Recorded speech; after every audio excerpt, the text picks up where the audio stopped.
and I'm sorry, and I tried to waste time at the beginning so we could minimize the impact of talking about Manchester United, because I think a lot of people are sick of us talking about Manchester United. But guess what? They leave us no choice. They lost 3-0 at home to Newcastle. Now, look, it's the League Cup, so normally I say, well, it doesn't matter. It's a good thing because you can concentrate on Europe and blah, blah, blah. And I think certainly Newcastle, and I think we need to give them some praise, because I think that was Eddie Howe's thinking. Eddie Howe was thinking, all right, he's not even thinking, let's go and lose this game. But he says, this is the game where I need to rest people. I've had injuries and so on. I am looking at their lineup. Yeah. And the only people who I think we can describe as proper starters, like in terms of everybody fit for Newcastle, are Anthony Gordon. And even that might be slightly touch and go for some people. But no, Anthony Gordon, fine. Yeah. Joe Linton. Yeah. And that's it. That's it. That is it. Longstaff, potentially. Well, Longstaff, but if Tonali weren't suspended, use Tonali, Bruno, Joe Linton in midfield, right? So I think Emil Kraft at the back had not played in 15 months. Yes. Dummett, as centre-back, had played 5 games in the last 3 years or something like that. Tino Livramento was man of the match. I think this was his, I don't know if this was his first start or not. He played against City in the last round. I wasn't even sure he'd really move there, even though they announced the signing, because I haven't seen him. This is Newcastle's C team. It is C team. And they schooled United. But and at the end, Eddie Howe brought on Bruno Guimaraes and Callum Wilson for the last half an hour.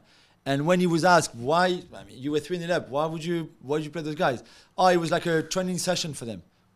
I mean, how much more you get trolled by Eddie Howe? Can you be humiliated when a coach that you just lost 3-0 at home against his C team says to you, oh yeah, I put 2 of my best players at the end so they could get some training in. Training! Now you play against Manchester United to it's a training session.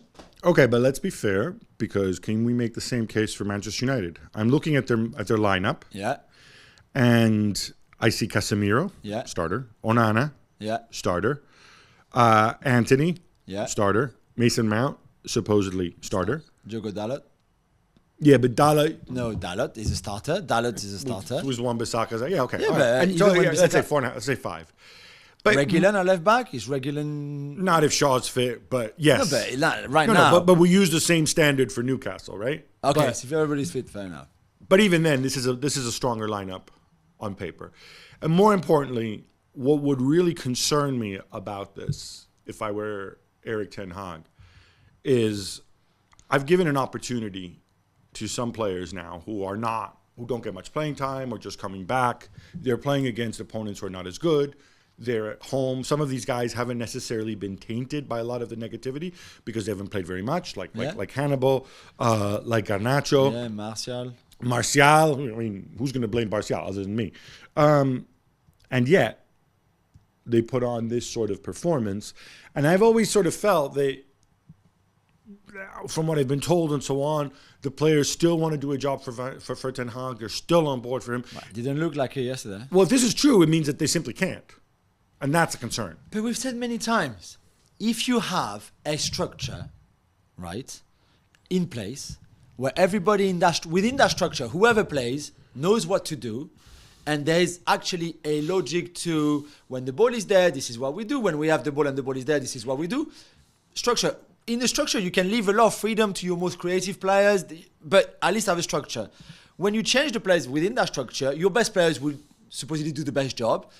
But even in that structure, if you move some of your first team out and your B team comes in, because the structure is strong, even those B players who are not as good as the A player still do a good job because within that structure, they know what to do. So it's still not as good as your first team, but it's still good.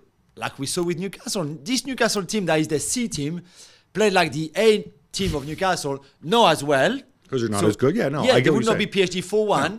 But they still can beat Manchester United 3-0 when United were abysmal. And they don't have any structure. I think that part of the problem here, Jules, is, so take Garnacho for Rashford, right? Garnacho can do some of what Rashford does, not as well, but he would be an example of this. Yeah. I don't know who can do what Bruno does, and that is maybe one issue with this team. But to be honest, there are so many issues facing United right now.